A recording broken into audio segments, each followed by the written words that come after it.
Ditën që mazhoranca socialiste ka hapur kapitullin e 6 të negociatave me Bashkimin Evropian, opozita shqiptare në drejtimin e Sali Berishës ka thirrur një protestë në kryeqytet pikërisht poshtë dritares së kryeministrisë. Vlen për t'u theksuar se kjo protestë vjen në një kohë kur Sali Berisha pritet të thirret në SPAK në prokurorinë e posaçme për dosjen e shumë përfolur të 21 janarit. Ndonse ai e ka mohuar që protesta thirret për këtë arsye, evidente është që sa herë që Berisha ka pasur probleme me drejtësinë dhe me prokurorinë, ai ka thirrur protestë duke i përdorur në një farë kuptimi demokratët për hallet e tij personale. Është e qartë që opozita shqiptare është në një krizë në të gjithë jetësimin e saj politik, që nga fillimet e deri më sot, ajo ka provuar dhe ka eksperimentuar me të gjitha aktet dhe me të gjitha mënyrat. Ajo ka djegur mandatet, ajo nuk është futur në zgjedhje lokale, ajo pra ka bojkotuar zgjedhje,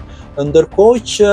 ajo nuk ka ditur dhe nuk po di të shohë problemin e saj real, i cili me sa duket nuk është tek kundërshtari, por është tek vetja e saj, tek përmirësimi i saj i brendshëm. Ashtu siç pritej dhe siç nuk pati asnjë dyshim dhe asnjë dilemë, dhe kjo protestë e sotme, si të gjitha protestat e kësaj periudhe, do të ishte një dështim, ashtu siç edhe rezultoi. Ndaj, derisa shqiptarët të mlidhen dhe ta shprehin të gjithë pakënaqësinë e tyre përpara pushtetit dhe përballë arrogancës së pushtetit të gjatë që është më se normale në një vend si Shqipëria, opozita ka nevojë për një reformim total, opozita ka nevojë për ta parë problemin e saj në sy, dhe opozita ka nevojë për të ndryshuar leadershipin dhe për të ndryshuar rrugën e saj drejt qasjes dhe rrugën e saj drejt përballjes me pushtetin. Për sa kohë që opozita nuk do ta kuptojë këtë, vetëm se do vihet në funksion të hallit personal të Sali Berishës, sa herë që ai do ketë halle me drejtësinë dhe me prokurorinë, atëherë aq herë ai do t'i thrasë demokratët për protesta në kryeqytet.